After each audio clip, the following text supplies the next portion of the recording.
Warm welcome to all of आप Rasta academy हम पढ़ रहे हैं क्लास 10 साइंस का चैप्टर नंबर 12 विद्युत। आज है जिसका लेक्चर नंबर फर्स्ट। और अभी तक आपने हमारे प्रीवियस वीडियो नहीं देखे हैं बेटा तो उनका लिंक डिस्क्रिप्शन बॉक्स में दे रखा है। वहीं पे आपको एक और लिंक है जिसमें आपको सारे नोट्स मिल जाएंगे। टेलीग्राम चैनल का लिंक है तो वो भी आप ज्वाइन कर लीजिए और उसके द्वारा आप मुझसे डायरेक्टली जुड़ सकते हैं। ठीक है, कोई भी डाउट आप मुझसे वहाँ पे डायरेक्टली पूछ सकते हैं। तो आज का हमारा पहला टॉपिक रहेगा विद्युत। तो विद्युत क्या है बेटा? तो आवेशों की उपस्थिति व प्रवाह से जुड़े जो परिघटनाएं होती हैं उनको अपन क्या कहते हैं? विद्युत। यानी एक तरह से ऐसे मान के चलो विद्युत के लिए आवेश का होना बहुत जरूरी है। आवेश चाहे वो स्थिर हो या फिर वो प्रवाह कर रहा हो यानी फ्लो हो रहा हो। ठीक है, यानी आवेश का होना बहुत जरूरी है किसके लिए? विद्युत के लिए। ठीक, अगर विद्युत के प्रकार की बात करें तो विद्युत दो प्रकार की होती है। विद्युत दो प्रकार की होती है। ठीक है, अगर मैं विद्युत की बात करूं, विद्युत यानी इलेक्ट्रिक सिटी, इसके दो टाइप होते हैं। पहला अपन ले लेंगे स्टैटिक और दूसरा जो है वो है करंट यानी स्टैटिक इलेक्ट्रिसिटी।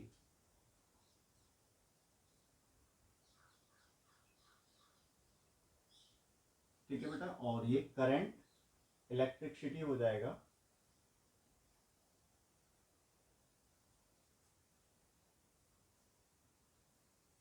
ठीक, स्टैटिक इलेक्ट्रिसिटी में जो चार्ज जो हमारा रहता है, चार्ज यानी बेटा आवेश, वो स्टैटिक रहता है, मतलब स्थिर होता है। ठीक है, वो फिक्स होता है, मूव नहीं करता है। ठीक है, कैसा रहता है? स्थिर। अगर करंट इलेक्ट्रिसिटी की बात करें तो यहाँ पे चार्ज जो है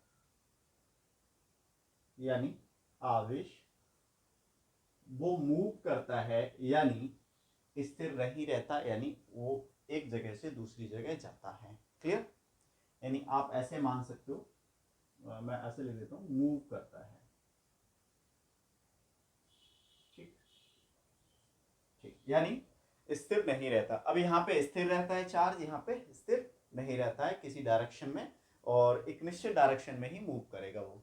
जैसे मैं आपको एक कंडक्टर बना देता हूं, जैसे ये कोई मेटल का वायर है और इसमें ये चार्ज है। चार्ज इलेक्ट्रॉन के बेसिस पे होता है, अभी हम समझेंगे।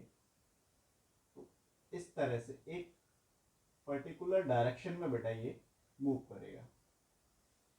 ठीक, किसमें? करंट इलेक्ट्रिसिटी में। और स्टैटिक में ये एक ही जगह पर रहेगा, मूव नहीं करेगा। तो ये तो हो गए हमारे इलेक्ट्रिसिटी के प्रकार, यानी विद्युत के प्रकार। दो टाइप की होती है, स्थैतिक विद्युत हम इसको कह सकते हैं, इसको चालन विद्युत भी कह सकते हैं। ठीक है, करंट या धारा विद्युत भी कह सकते हैं। तो अब समझेंगे अपन, यहाँ पे आवेश आवेश आ रहा है बार बार कि कहीं आवेश मूव कर रहा है, कहीं पे स्थिर है। तो आवेश है क्या? तो अपन सबसे पहले समझेंगे बेटा आप आवेश यानी चार्ज को। ठीक, तो चार्ज क्या है? चार्ज एक प्रॉपर्टी है किसी ऐसे बोल सकते हो एटम की। ठीक, या किसी पदार्थ की भी आप कह सकते हो, किसी परमाणु या फिर पदार्थ की क्या है, एक तरह से एक प्रॉपर्टी है। ठीक, तो इस प्रॉपर्टी या इस गुण के कारण होता क्या है, कोई भी पदार्थ किसी अन्य पदार्थ पर क्या लगाता है? बल लगाता है, यानी फोर्स लगाता है, या फिर आप ऐसे करो उसको अनुभव करता है, यानी एक्सपीरियंस करता है। यानी किसी पदार्थ का वह गुण जिसके कारण कोई पदार्थ किसी अन्य पदार्थ पर बल का अनुभव करता है, चार्ज या फिर आवेश कहलाता है। तो नेक्स्ट टॉपिक अपना जो है वो है आवेश यानी चार्ज। ठीक, तो चार्ज क्या है? किसी पदार्थ का वह गुण है जो जिसके कारण वह पदार्थ अन्य किसी पदार्थ पे क्या लगा रहा है? बल लगा रहा है या फिर बल का अनुभव कर रहा है। क्लियर? अब जैसे मान के चलो ये मार्कर है, अगर मैं इसको ऐसे ऐसे बालों से रगड़ूंगा तो क्या होगा? इसको रगड़ने के कारण इस पर चार्ज आ जाता है और ये डस्ट के छोटे छोटे टुकड़ों को क्या करता है? अट्रैक्ट करता है, ऊपर उठा लेता है। ठीक, या कागज के छोटे छोटे टुकड़ों को भी ये उठा लेता है। जैसे आपने बचपन में किया होगा बेटा, पेन को रगड़ा होगा और फिर अचानक से ऐसे हो गया होगा तो आपको लगा हो यार ये तो जादू हो गया ना, ऐसा हमारे साथ लगभग सब बच्चों के साथ ऐसा होता है, मेरे साथ भी हुआ है, आपके साथ भी हुआ होगा, ठीक है। तो अब समझ में आ गया वो हुआ क्यों था। तो चार्ज आपको समझ आ गया है। अगर चार्ज की बात करें बेटा, ये दो प्रकार का होता है, पॉजिटिव और नेगेटिव। चार्ज आपका हो गया। अब इसी में अपन ले लेते हैं चार्ज के प्रकार, यानी आवेश, टाइप्स ऑफ चार्ज लिख सकते हैं, या फिर आवेश के प्रकार। आवेश दो प्रकार का हो सकता है, पॉजिटिव एंड नेगेटिव, ठीक है, धनात्मक और ऋणात्मक। ठीक, आवेश कितने प्रकार का हो सकता है बेटा, धनात्मक और ऋणात्मक, यानी दो प्रकार का एक तरह से होता है।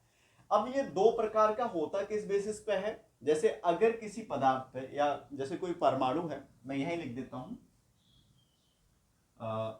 अगर किसी परमाणु पर इलेक्ट्रॉन की कमी हुई है, ठीक, तो पॉजिटिव चार्ज होगा, और इलेक्ट्रॉन की क्या हुई है बेटा, वृद्धि, इलेक्ट्रॉन की वृद्धि। अगर किसी परमाणु पर इलेक्ट्रॉन की वृद्धि हुई है तो उस पर नेगेटिव चार्ज आएगा। क्लियर, ठीक है। एक एग्जांपल से और मैं आपको समझा देता हूं, जैसे Na का 281, ठीक, और Na पॉजिटिव आएगा 28 और ये 1 इलेक्ट्रॉन। अब यहाँ पे 281 11 इलेक्ट्रॉन है, यहाँ पे 11 इलेक्ट्रॉन है, यहाँ पे एक इलेक्ट्रॉन इससे निकल गया यानी कम हो गया, तो इस पे एक पॉजिटिव आ गया, यानी इलेक्ट्रॉन की कमी होने पर पॉजिटिव चार्ज आ रहा है। क्लियर। अब ऐसा क्यों हो रहा है, एक और चीज आप थोड़ा सा और डिटेल में समझ लो। यहाँ पे आप देख रहे हो इलेक्ट्रॉन कितने बचे, 10, लेकिन प्रोटॉन नहीं जा रहे ना। किसी भी परमाणु पर इलेक्ट्रॉन और प्रोटॉनों की संख्या बेटा होती है बराबर, है ना। तो अब इस पे जितने प्रोटॉन होंगे उतने ही इलेक्ट्रॉन होंगे। प्रोटॉन इस पे हैं 11, इलेक्ट्रॉन होंगे इस पे 11, लेकिन ये प्लस चार्ज और ये माइनस। अब आ जाओ सर, यहां पे प्रोटॉन 11 है, इलेक्ट्रॉन माइनस का 10, क्योंकि एक निकल गया तो आपका बचा क्या, प्लस 1। तो ये कॉन्सेप्ट है बेटा। बाकी हम इसको ऐसे मान सकते हैं, किसी परमाणु से कोई इलेक्ट्रॉन, मतलब कोई परमाणु किसी इलेक्ट्रॉन, मतलब इलेक्ट्रॉन को दान दे रहा है तो वो पॉजिटिव चार्ज होगा, क्योंकि वो दान दे रहा है मतलब धनवान है, ठीक है। जितना दान दिया उसने, जितना इलेक्ट्रॉन दिया उसी पर उतना पॉजिटिव आ जाता है। अब इसी का उल्टा इसमें है, अगर कोई इलेक्ट्रॉन ग्रहण करेगा तो क्या आएगा, नेगेटिव चार्ज आएगा। इसको भी एग्जाम्पल से अपन समझ लेते हैं, जैसे Cl287, इसको एक इलेक्ट्रॉन की नीड है अपने बाह्य कक्षक को पूरा करने के लिए, यानी आउटर सेल्स को, ठीक है। तो ये अगर इस बाह्य कक्षक को पूरा करेगा तो एक इलेक्ट्रॉन इसको चाहिए। कितने पे पूरा होता है, ये 8 पे। ये वाला पूरा है, पहला वाला 2 पे होता है, दूसरा वाला 8 पे होता है, और ये, ठीक है, ये 8 पे होगा। ये सारा चीज मैंने केमिस्ट्री में आपको बेटा पढ़ा दिया है, ठीक है। आप इसके लिए काम कर सकते हो, चैप्टर नंबर 3 की वीडियो देख सकते हो, आयनिक यौगिकों वाले, बहुत अच्छे से वहां पे मैंने आपको समझाया। तो 287, अब इसको एक इलेक्ट्रॉन चाहिए। अभी मैंने दूर रख रखा है इस इलेक्ट्रॉन को। अब ये इस इलेक्ट्रॉन को अगर ले लेगा, ठीक है, तो इस पे हो जाएंगे 288, ठीक। अब इलेक्ट्रॉन देखो यहाँ पे कितने हैं, अगर प्रोटॉन की बात करोगे तो यहाँ भी 17 होंगे, और इलेक्ट्रॉन की बात करोगे तो यहाँ भी 17, टोटल यहाँ पे तो 0 है ही है, इसलिए उदासीन है। लेकिन इधर आप जाओ तो यहाँ पे देखो क्या हुआ बेटा, यहाँ पे आपके प्रोटॉन तो 17 हैं, लेकिन इलेक्ट्रॉन यहाँ पे कितने हो गए, 18 हो गए ना। यहाँ पे बचा माइनस का 1, तो इस पे जो चार्ज आएगा वो किसका आएगा, माइनस का 1। तो माइनस चार्ज किसी पर कैसे आ रहा है, पॉजिटिव चार्ज किसी पे कैसे आ रहा है, वो मैंने आपको बहुत ही अच्छे तरीके से समझा दिया है, उम्मीद करता हूं मैं, और आपको समझ भी आया होगा। और ये कॉन्सेप्ट 10th में बेटा आपको बहुत ही कम लोग बताते हैं, उसको याद रखना है, ठीक है। हो सकता है आपके स्कूल में बताया गया हो और नहीं भी, तो ये चीज आपको जरूर याद रखनी है। दान देने वाला वो तो नॉर्मली अपन याद करने का तरीका, लेकिन असली चीज ये है जिसकी वजह से किसी पर पॉजिटिव और नेगेटिव चार्ज आता है, ठीक। तो आवेश के प्रकार हो गए, पॉजिटिव होता है आवेश, नेगेटिव होता है। यहीं पर एक बहुत अच्छी चीज और समझ लेते हैं आवेश के एक और गुण को, plus plus, minus minus, plus minus, minus plus. यहां पे प्लस प्लस है, माइनस माइनस है, ठीक। Plus plus, minus minus. हमेशा याद रखो प्लस प्लस माइनस माइनस ये कैसे हैं, एक जैसे चार्ज हैं, ठीक है। एक जैसे चार्ज यानी लाइक चार्ज, इनमें क्या होगा, इनमें होगी मान लो दुश्मनी, ठीक। एक जैसे इनमें दुश्मनी और इनमें होगी दोस्ती। दोस्ती और दुश्मनी का मतलब क्या है बेटा, दुश्मनी का मतलब यह है अगर एक जैसे आवेश होंगे तो उनमें होगा प्रतिकर्षण, मतलब एक इधर जाएगा एक इधर जाएगा, चाहे वो प्लस प्लस हो या माइनस माइनस हो। और ऐसे ही यहां पे अपने को दोस्ती समझनी है। अब यहां पे क्या प्लस माइनस, जब अपोजिट चार्ज होंगे तो इनमें क्या होगा, अट्रैक्शन होगा, ये आकर्षण होगा इनमें, ये दोनों एक दूसरे के नजदीक आएंगे, ठीक है। तो दोस्ती और दुश्मनी याद रखना है आपको, किन में दुश्मनी होगी और किन में दोस्ती होगी। किस टाइप के चार्ज में दोस्ती हो रही है, अपोजिट चार्ज में, प्लस माइनस में, माइनस प्लस में। और यहां पे आप क्या देख रहे हो बेटा, दुश्मनी किन में हो रही है, एक जैसे charge, plus plus minus minus में, ठीक है। तो ये चार्ज के बारे में हमने समझ लिया है, क्लियर। अब चार्ज के बारे में हो गया। जैसे अब यहीं पे अपन देखें कि एक इलेक्ट्रॉन पे चार्ज क्या होता है, सबसे चार्ज की छोटी इकाई इलेक्ट्रॉन को ही मान के अपन चलते हैं, तो इलेक्ट्रॉन पे चार्ज कितना होता है या फिर चार्ज का एसआई यूनिट क्या है, ये चीजों को अपन समझते हैं, ठीक। इसके लिए मैं चार्ज का एसआई यूनिट, और तो चार्ज का एसआई यूनिट सबसे पहले आप ले लो,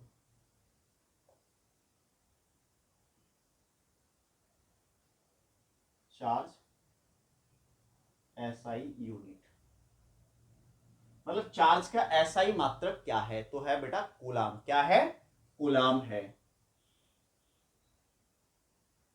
जिसको आप सी से प्रदर्शित करते हो, किससे, सी से। अब एक इलेक्ट्रॉन पर चार्ज कितना होता है तो मैं आपको बता देता हूं बेटा, याद रखना ये तो बहुत इंपॉर्टेंट है। 1.6 10 की पावर माइनस का 19 कूलाम, ये होता है एक इलेक्ट्रॉन पर चार्ज, ठीक।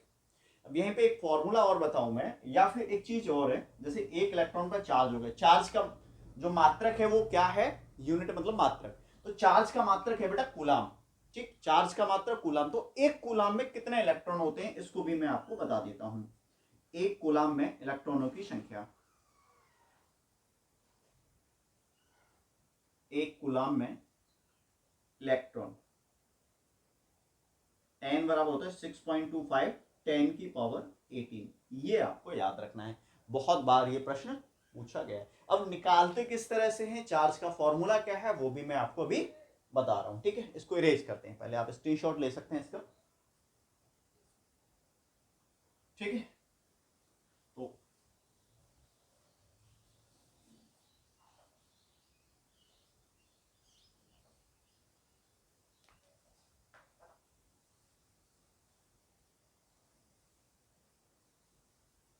देखो Q बराबर होता है Na, Q क्या है, चार्ज है यानी आवेश, आवेश बराबर यहां पे ये आपका आवेश है, ये इलेक्ट्रॉनों की संख्या, और E जो है आपका 1.6 10 की पावर माइनस का 19 कूलम, ये मास यहाँ पे ये लग जाएगा, ठीक है, इलेक्ट्रॉन पर आवेश जो ये होता है। अब हमें n अगर निकालना है कहीं पे तो Q अपॉन E आएगा। अब मान के चलो यदि यानी if Q equals to 1 coulomb, यानी एक कूलम आवेश है तो उसमें इलेक्ट्रॉनों की संख्या कितनी होगी, अभी मैंने आपको बताया ही था, तो n बराबर 1 अपॉन E, तो 1 अपॉन 1.6 10 की पावर माइनस का 19 को ऊपर भेजो आप तो ये हो जाएगा, और इसको हटाओगे तो ये, तो इसका मतलब ये, ठीक। अब 16 का आप इसमें 10 में भाग दोगे तो कितना आएगा, पॉइंट लगाना पड़ेगा, 100 हो जाएगा, देखो पॉइंट लगाओगे 100, तो ये आपका हो गया, यहाँ पे पॉइंट लगाया, बचेगा 16 96 4 16 दूनी 32, ये आपका आ जाएगा, ठीक।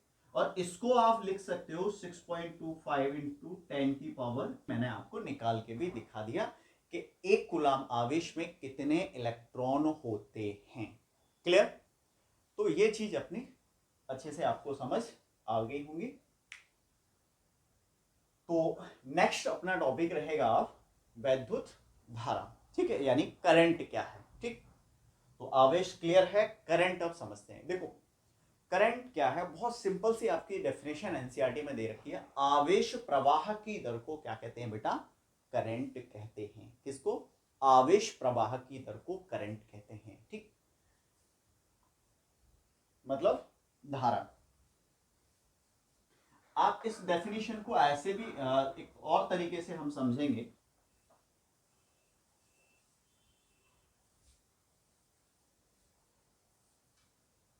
जैसे हमारे पास कोई, मान के चलो ये मार्कर है बेटा, अब इस मार्कर को अपन एक तार मान लेते हैं, यानी चालक। इस चालक में आवेश प्रवाहित हो रहा है, ठीक है। अब मैं ऐसे कहूं कि इस चालक, ये जो चालक है मेरा, इस चालक तार में प्रति सेकंड आवेश प्रवाहित हो रहा है। तो इस चालक तार में जो हम क्या कहेंगे, धारा बह रही है। अगर इस चालक तार में प्रति सेकंड क्या हो रहा है, आवेश प्रवाहित हो रहा है, तो इस चालक तार में अपन कहेंगे कि धारा बह रही है। क्योंकि मैंने आपको बताया था धारा क्या है, यानी वैद्युत के बारे में मैंने आपको बताया था। तो वैद्युत में क्या होता है, या तो जो चार्ज होता है वो स्थिर होगा, ठीक है, और दूसरा वो फ्लो हो रहा होगा, यानी प्रवाहित हो रहा होगा। अगर स्थिर है तो स्थैतिक विद्युत, अगर प्रवाहित हो रहा है तो चालन धारा हो जाएगी, चालन विद्युत हो जाएगा, ठीक है। तो किसी चालक में प्रति सेकंड प्रवाहित आवेश की मात्रा या फिर दर को क्या कहते हैं, वैद्युत धारा कहते हैं, या विद्युत धारा है। और वैद्युत धारा, देखो वैद्युत आपको मिलेगा 12th में, आप देखोगे तो वैद्युत लिखा होगा, यहाँ पे आपका विद्युत लिखा हुआ है। तो नेक्स्ट टॉपिक जो अपना रहने वाला है फोर्थ, वो क्या है, विद्युत